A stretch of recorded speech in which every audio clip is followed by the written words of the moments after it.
할렐루야. 아멘. 우리 옆에 분하고 인사합시다. 잘 오셨습니다. 우리 한 번 더 인사합시다. 당신에게 좋은 일이 시작되었습니다. 당신에게 좋은 일이 시작되었습니다. 아멘. 명절 연휴인데 예배에 나오셔서 축하합니다. 아멘. 그런 얼굴에 인상 좀 피시고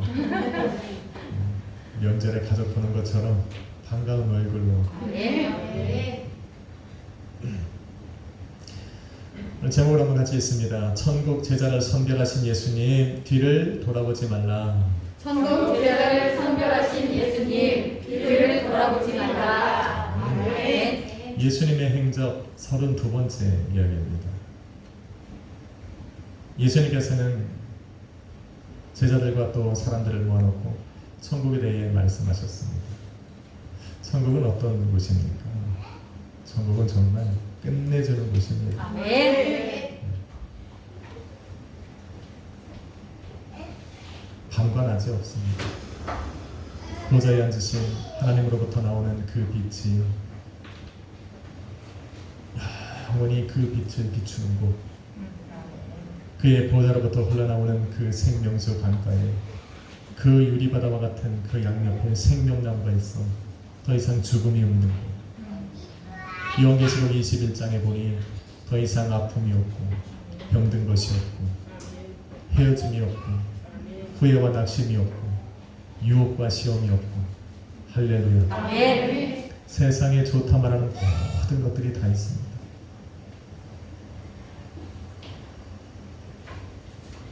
열두 보석이 하나님의 성으로 들어가는 그 궁전, 그 문에 박혀있고 금빛 거리로 휘황찬란하게 되어 있는 그곳, 그 어떤 아름다움과 화려함보다도 예수 그리스도의 얼굴이 더 아름다운 나라, 아멘. 천국입니다. 아멘.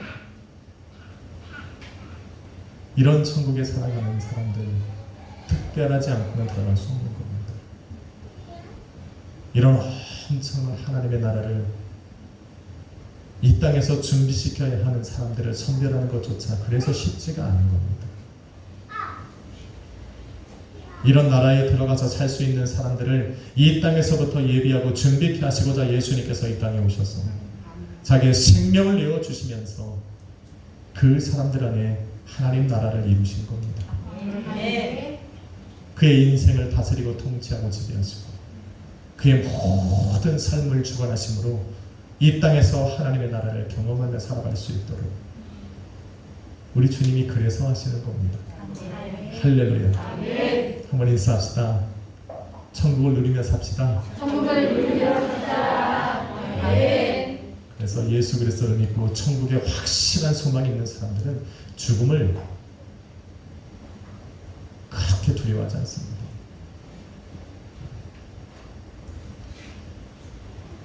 예수님께서는 제자들에게 천국에 대한 말씀하시고 이제는 천국 복음에 대해서 하나님 나라의 비밀에 대해서 들은 모든 사람들을 이제 천국 제자로 삼기를 원하시는 겁니다. 여러분, 천국 오늘 본문에 기록된 이 내용은 예수님께서 공생 3년 반의 공생의 시작을 하신 후부터 3년이 지난 시기입니다.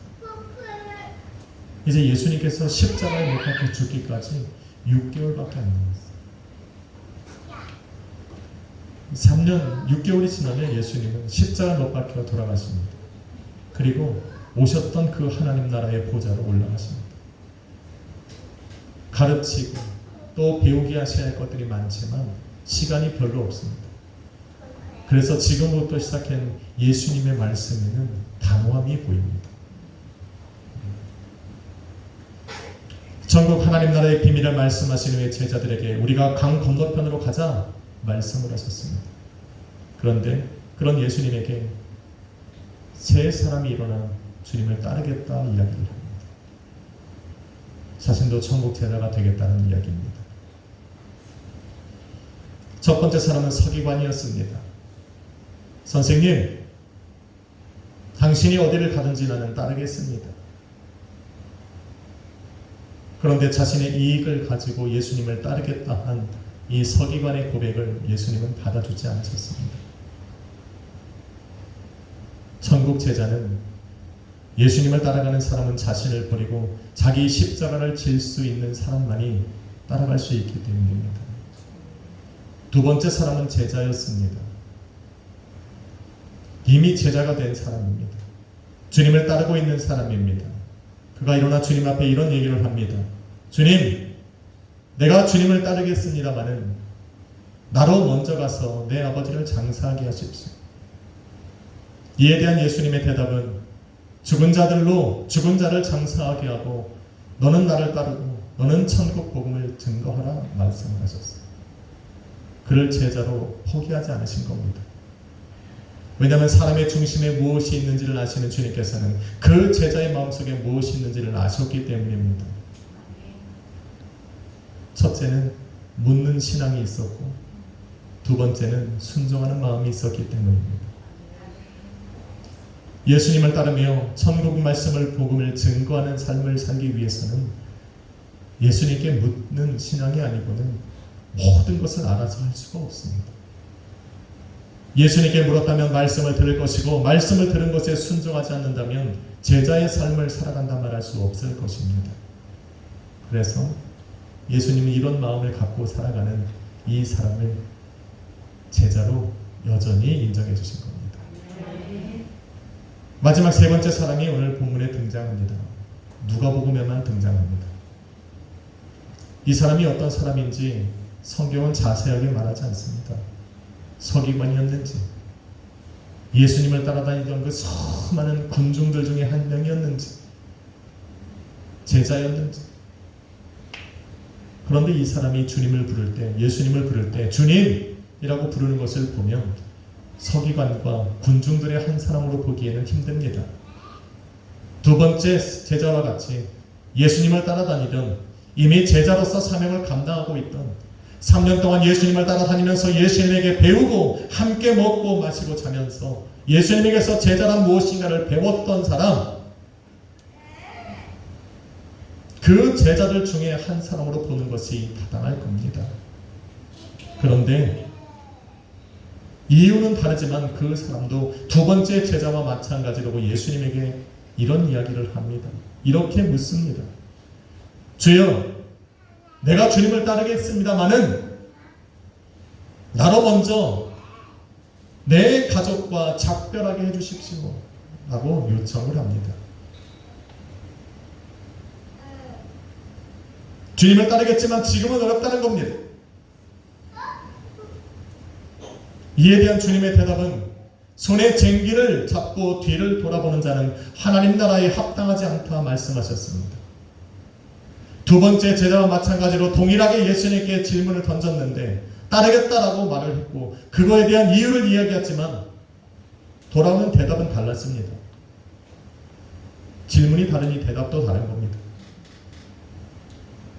그런데 세 번째 사람에게 대답하신 예수님의 말씀에는 확실한 대답이 들어가 있지 않습니다. 나를 따르라던가, 알았어 집으로 돌아가 라든가, 갔다가 빨리 와 라든가, 이런 어떤 분명한 결정이 포함되어 있지 않습니다. 다만 막중한 사명을 맡은 자에게 온전한 충성을 말씀해주고 있는 것뿐입니다. 생각해보면 맡겨진 사명이 무엇인지를 알고 그 사명을 이제 감당하고자 이제 마지막으로 내 가족에게 가서 작별 인사를 하고 오겠다는 것이 무슨 큰 잘못이겠느냐 라고 질문을 던질 수 있지만 예수님의 말씀에 비추어 생각해보면 이 사람은 이미 제자라는 겁니다. 손에 쟁기를 들고 있는 사람이라는 겁니다. 자신이 무엇을 하고 살아야 하고 무엇을 해야 하는지를 이미 알고 있는 사람이라는 겁니다. 자신에게 주어진 그 막중한 사명이 무엇인지를 알고 무엇을 해야 하는지를 이미 알고 있는 사람이라는 겁니다. 그래서 앞에 놓인 그 밭을 손에 잡은 쟁기로 갈며 나가야 되는 사람이라는 겁니다. 그런데 시작도 못하고 있습니다. 앞을 봤다, 뒤를 봤다, 앞을 봤다, 뒤를 봤다. 계속 고개만 돌리면서 전진하지 못합니다.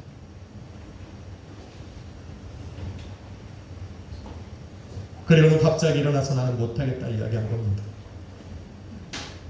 쟁기를 손에서 놓고 못하겠다고 이야기한 겁니다. 주어진 사명을 포기한 겁니다. 이 사람이 왜 이렇게 했을까? 주어진 사명도 알고 예수님을 따라다니던 제자였고 예수님에게서 천국 하나님 나라의 비밀을 다 들은 상태여서 왜 이런 이야기를 했을까? 여러 가지 이유들이 있을 것입니다. 그러나 그들 중에 하나는 자신에게 주어진 그 사명을 잘 알기 때문일 겁니다. 단순한 사명이 아니라는 것. 한번 시작하면 쉽게 그만둘 수 없다라는 것. 단순한 마음의 다짐과 결단 갖고는 해나갈 수 없다라는 것을 알고 있기 때문에 그 일을 시작하기 전에 정말 마지막으로 가족의 얼굴을 한번 보고 작별이라도 한번 하고 싶어서 이런 말을 했을 수도 있습니다. 그런데 만일 이 이유가 아니라면 3년 동안 예수님을 따라오며 살아갔던 제자의 삶이 지쳤을 수도 있습니다.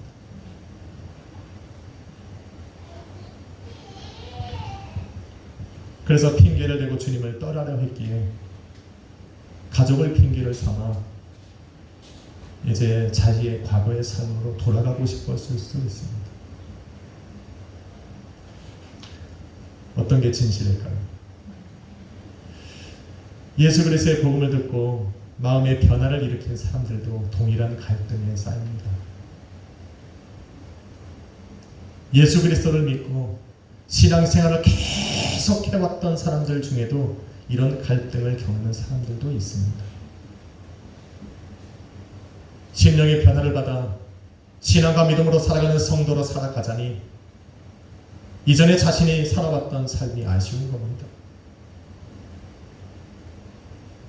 새로운 삶에 대한 두려움도 있고 말씀대로 살아가야 하는 부담감도 동시에 생기는 겁니다. 그래서 이제 신앙과 믿음으로 말씀하신 대로 살아가는 성도의 삶을 살기 전 이전에 내가 살아왔던 그 삶에 잠시 눈을 돌리려고 하는 겁니다. 정말 마지막으로. 내일부터는 내가 정말 신앙인으로 살아가기 위해서 오늘은 정말 예전의 나로 돌아가보자. 예전에 최태근이로 한번 돌아가 살아보자.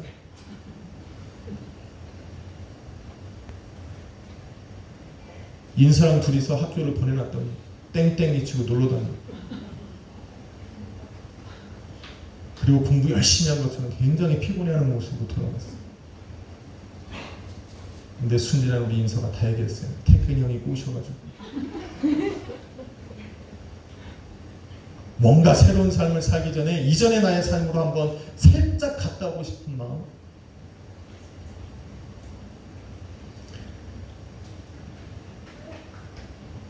아니면 지금까지 신앙과 믿음으로 잘 버티며 살아가 왔는데 어느 순간부터 이런 삶에 지쳐가는 자신의 모습을 본 겁니다.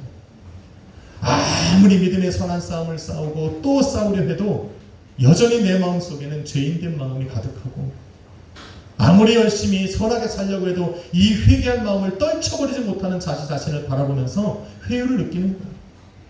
그러면서 이전의 과거의 자신으로 돌아가려고 눈을 돌리는 겁니다. 그리고 떠나려고 핑계를 대는 거예요. 아주 합당한 이유. 그것이 이 세 번째 사람에게 가족이었던 겁니다. 어떻게 됩니까? 이런 갈등이 일어나면 정말 신앙을 위해서 내게 주어진 그 사명을 진짜 감당해 보기 위해서 마지막으로 정말 세상으로 잠깐 나갔다 올 수 있는 겁니까? 그럼 질문을 던져야 됩니다. 그렇게 세상으로 갔다 오면 예수님을 따라가는 날 동안 더 이상 세상에 미련을 갖지 않을 수 있습니까? 지금까지 살아온 신앙과 믿음의 삶에 힘이 되어서 과거의 삶으로 돌아가려 한다면 다시 돌아올 용기는 있는 겁니까?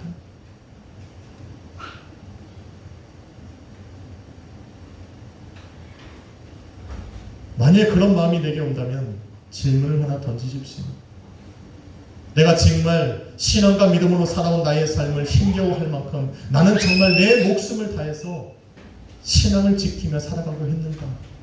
내게 주어진 믿음의 삶을 정말 믿음의 선한 싸움을 피 흘리기까지 싸우며 살아왔는가? 내 자신에게 물어봐야 돼요. 손에 쟁기를 든 사람은 분명한 사명은 가졌지만 아직 시작도 안 한 사람이에요. 그런데 도망가려 합니다. 믿음의 선한 싸움은 싸우며 3년 동안 예수님과 걸어왔지만 예수님 없는 그 헌망한 신앙을 믿음으로 피 흘리기까지 싸워보지 않았던 사람입니다. 그런데 뒤로 돌아가려고 합니다. 둘 다 자신할 수 없는 겁니다. 한 번 떠나간 사람이 다시 예수님께 돌아오기란 쉬운 일이 아닙니다. 쟁기를 손에 쥔 그 사람은 아직 피 흘리기까지 싸운 사람이 아닙니다. 그런데 세상으로 가겠다 뒤를 돌아보니 예수님께서 그에게 말씀하신 거예요. 이런 사람은 하나님 나라에 합당하지 않다. 여러분, 성경에 보면 뒤를 돌아보다 낭패를 본 사람을 소개하고 있습니다. 바로 롯의 아내입니다. 소돔과 고모라가 하나님 앞에 범죄하고 타락했을 때 예수님께서는 그 땅을 멸하시고자 내려오셔서 친히 소돔과 고모라 땅으로 들어가셨습니다. 그들의 타락한 모습을 바라보며 빛처럼 하늘로부터 유황과 불을 내려 그 땅과 그 안에 거하는 모든 사람을 다 멸하실 때 롯과 그의 가족은 구원하시기로 하셨습니다. 그래서 그 땅에서 내어 보내시고 말씀하여 이르시기를 내가 지시한 저 땅으로 곧장 가라. 뒤를 돌아보지도 말고 가는 들판에 머물지도 말고 그곳으로 가라 말씀하셨어요. 그런데 그 소돔과 고모라 성을 나와서 그 지시한 곳으로 가고 있던 그 가족들 중에 롯의 아내가 뒤를 돌아봤어요. 왜 돌아봤어요? 그곳에 남겨둔 가족이 있었거든요. 딸들의 사위 될 사람들이 그곳에 있었거든요. 자신의 부모와 가족과 형제와 또 친구와 이웃들이 그곳에 살고 있었거든요. 또 그곳에 있는 자신의 모든 재산들이 그곳에 다 있었거든요. 그래서 뒤를 돌아봅니다. 뒤를 돌아본 것이 문제가 아니라 하나님 말씀에 불순종한 겁니다. 그래서 그 자리에서 소금 기둥이 되었다 성경은 기록합니다. 분명 하나님께서 뒤를 돌아보거나 들에 머물지 말라 하셨음에도 불구하고 자신의 생각과 감정에 모든 것을 빼앗긴 그는 뒤를 돌아본 겁니다. 그래서 구원과 생명이 있는 곳에 들어가지 못하고 그 문턱에서 죽임을 당한 겁니다. 뒤를 돌아본다. 이거를 의미하는 게 아닙니다. 예수님께서 이 땅에 오셨을 때의 상황도 소돔과 고모라 때와 다르지 않습니다. 계시가 사라졌고 말씀이 왜곡되어져 있는 상태, 진리를 알지 못해 사람들은 방황을 했고 이런 세상에 예수님께서 오셨습니다. 소돔과 고모라를 예수님께서 직접 하나님께서 보시고자 예수님께서 친히 그곳에 가셨지만 타락한 그들을 오히려 타락한 그들은 하나님을 오히려 죽이려고 했습니다. 예수님도 마찬가지였습니다. 계시가 끊어지고 말씀이 왜곡된 그 시대, 진리를 찾아 방황하고 있는 그 사람들에게 진리로 오신 예수님, 구원과 생명으로 오신 예수님을 그들은 알아보지 못하고 예수님을 죽이려고 쫓아다니고 있습니다.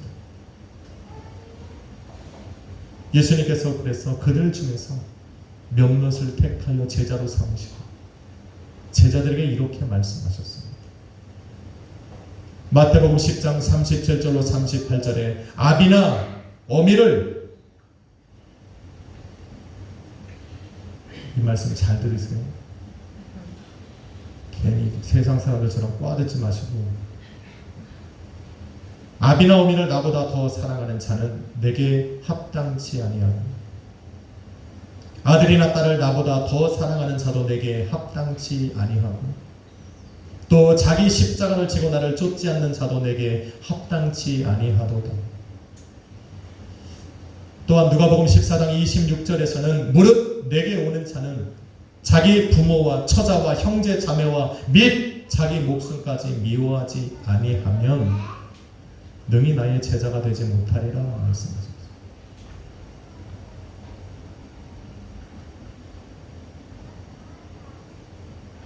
타락한 시대입니다. 진리가 왜곡된 시대입니다.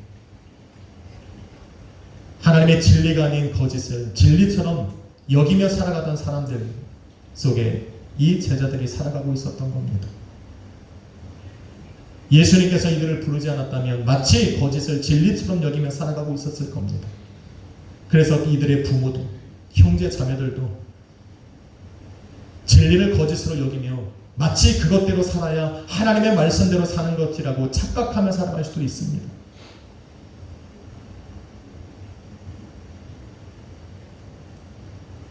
그래서 예수님을 따라가려면 아비나 어미가 말하던 그 생활 방식에서 떠나야 한다는 이야기입니다.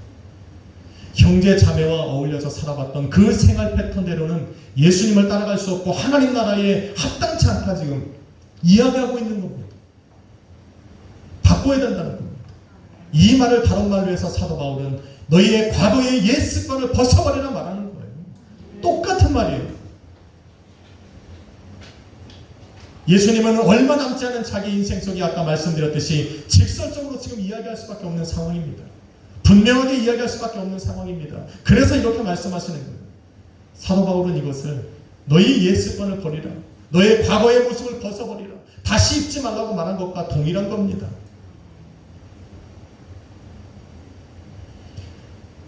어려운 말씀이죠. 제자들에게는.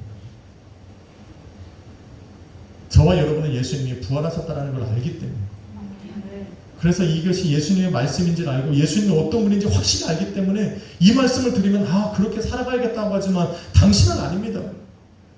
예수님은 아직 십자가 못 박혀 죽지 않으셨고 부활하지 않으셨고 하늘로 승천하지 않은 분이 아니거든요.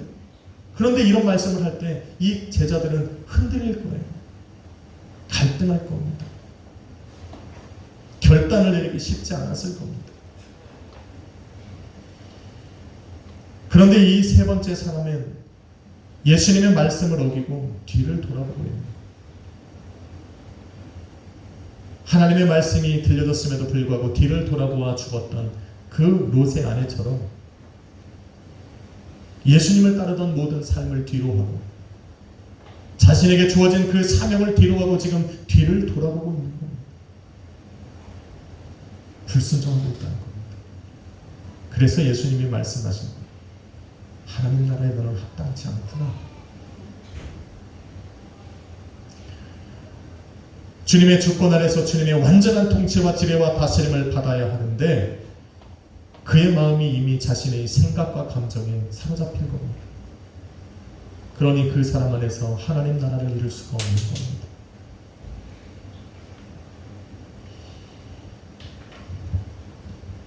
미안한 말이지만 이 시대도 다르지 않습니다.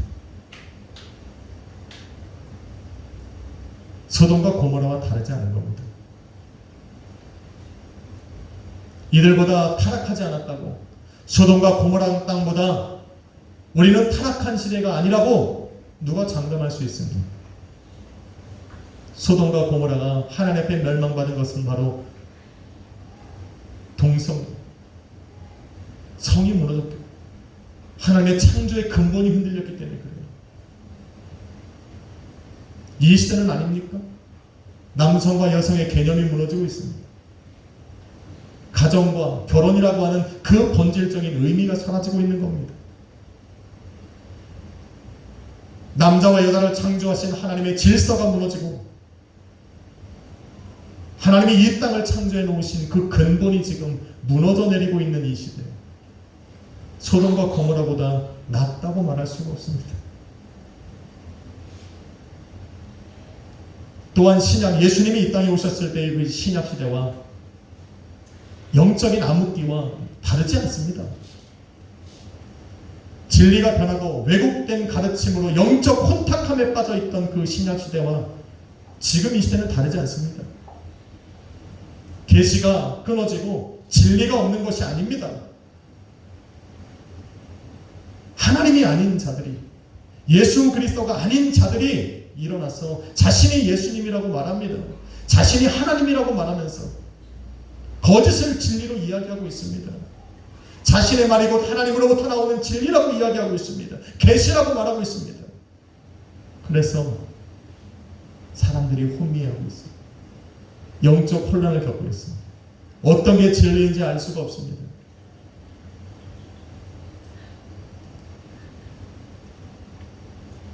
그때와 마찬가지로 그냥 세상이 이야기하는 걸 진리처럼 여기고 살아갑니다. 특히나 이 명절 때가 되면 더 그래요. 세상의 이치와 도리를 이야기합니다. 상을 멋들어지게 차려놓고 죽은 자들 앞에 절하는 것을 당연하다 이야기를 합니다. 아버지도 그래왔고 할아버지도 그래왔다. 우리나라는 이것이 예의다. 죽은 자가 와서 그것을 먹는다면 왜 죽음을 슬퍼합니까? 육신의 장막을 벗고 떠난 자가 육신에 가지고 살아가는 사람들이 먹는 음식을 와서 먹을 수 있다면 뭐가 죽는 것이 두려워서 그들을 슬퍼합니까? 그들은 그럴 수 없어요. 이런 것에서 떠나지 않으면 우리는 진리를 온전히 쓸 수가 없습니다. 예수님 앞에 예배할 수 없어요. 하나님을 예배해야 되는 근본적인 이유를 찾을 수가 없습니다. 그래서 뒤를 돌아보면 안 돼요. 예수님께서는 이런 세상이 올 것이라고 말씀하시며 누가복음 17장 31절로 32절에 말씀하셨어요. 그날에 만일 내가 밭에 있다면 집안에 있는 것을 가지러 뒤를 돌아보지 말라. 이런 자들은 롯의 아내와 같이 구원의 문, 생명의 문으로 들어갈 수 없을 것이다. 그 날이 바로 이 시대입니다. 마지막 때를 살아가는 시대. 여러분, 시대를 이처럼 구약이나 신약이나 지금 이 시대나 시대를 막론하고 신앙의 길을 걷다가 말씀을 어기고 뒤를 돌아보는 사람들은 다 똑같습니다. 뒤를 돌아보는 자들의 마음이 같고 뒤를 돌아본 목적이 동일합니다. 그래서 결과는 똑같습니다. 롯의 때, 롯의 아내와 또 지금 이 세 번째 사람과 또 이 시대의 뒤를 돌아보는 사람들, 결과는 다 똑같습니다. 하나님 나라에 합당치 않습니다. 그래서 오늘 본문에 나오는 세 번째 사람은 두 번째 사람과 동일하게 예수님에게 질문을 던졌지만 두 번째 사람에게 말씀하셨던 그래도 너는 나를 따르라, 그래도 너는 천국 복음을 증거하라는 말씀은 못 들었습니다. 하나님 나라를 준비할 수 있는 천국 제자에 합당하지 않았기 때문입니다. 사랑하는 성도 여러분, 세 번째 사람이 예수님을 따르겠다고 세 번째 이 사람이 예수님을 만나 처음으로 예수님을 따르겠다라고 집을 나섰을 때 그 사람의 가족들은 그때 이미 이 사람을 예수님께 맡긴 겁니다. 이미 예수님의 제자가 되었다라고 생각했습니다. 예수님을 3년 동안 따라다녔던 동안 이 사람의 가족들은 이미 그가 예수님의 제자라고 인정하고 있습니다. 그런데 갑자기 이 사람이 집에 가서 난 이제 예수님을 따라가고 내 주어진 사명을 감당해야 되니 마지막으로 인사하고 왔다라고 한다면 그게 더 웃기는 겁니다. 그러면 가족들이 뭐라고 물어보겠어? 넌 3년 동안 뭐 했냐? 뭐 하다가 이제 왔냐?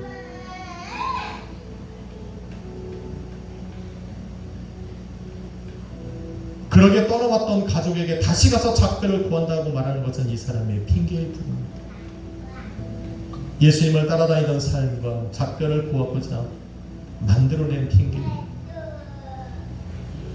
앞으로 나아가야 될 그 사명자의 길을 부인하고자 그가 만들어낸 핑계입니다. 이유입니다. 핑계와 이유를 대며 살아가는 사람은 하나님 나라에 합당하지 않습니다. 예수님께서 마지막 혼인잔치를 벌려놓고 많은 사람들에게 가서 초청을 했을 때 많은 사람들에게는 이유가 있었습니다.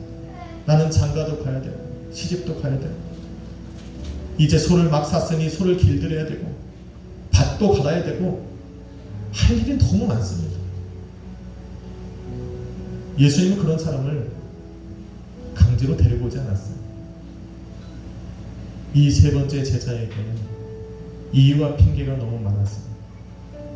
이런 사람은 예수님을 따라가는 천국 제자가 될 수 없습니다. 왜? 자기 십자가를 져야 됩니다. 그 십자가 앞에서 이 사람은 수많은 핑계 속에 자기 십자가를 질 수 없을 것이기 때문입니다. 이런 핑계가 저와 여러분에게도 있지 않나 생각을 해봐야 합니다. 믿음으로 한 걸음 전진해야 할 때, 내게 주신 그 사명과 맡은 본분을 감당하려 할 때 그럴싸한 핑계로 내가 뒤로 물러서고 있는지 아닌지,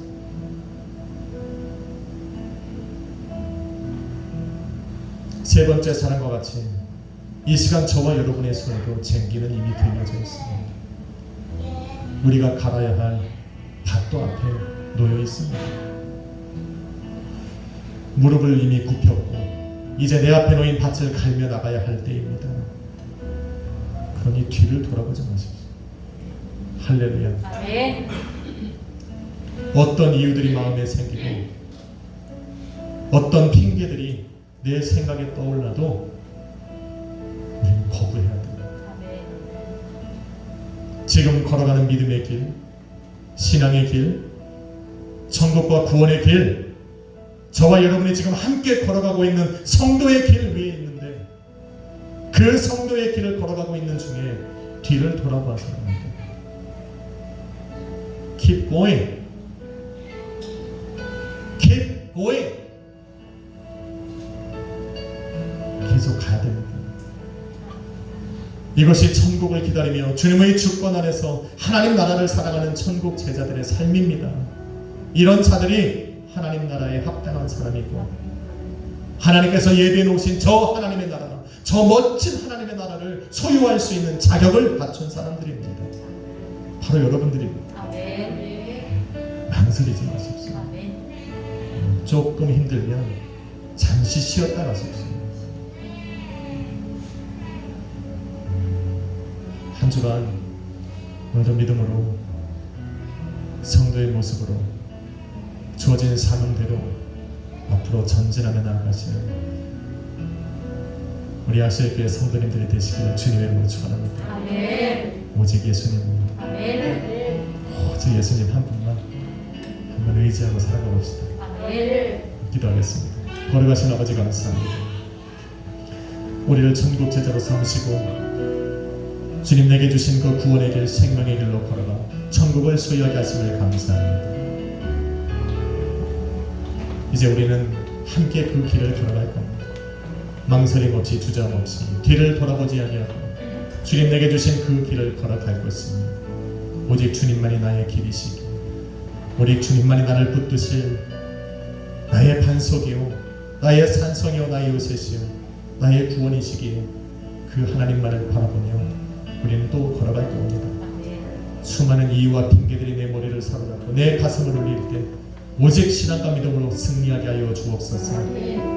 주님 동행하여 주옵소서. 예수 그리스도 이름으로 기도했습니다. 찬양할까? 나의 영혼이 잠잠히 하나님만 바라보고 나의 영혼이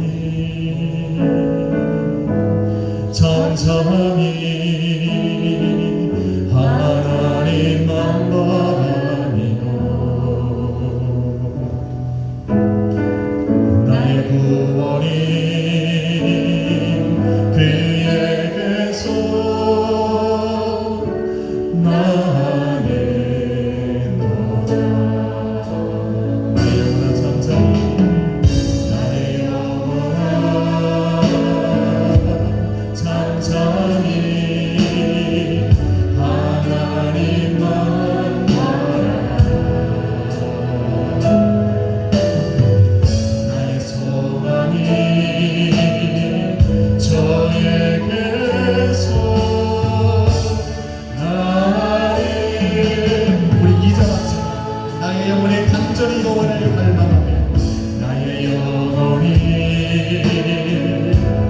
간절히 여호와를 갈망하며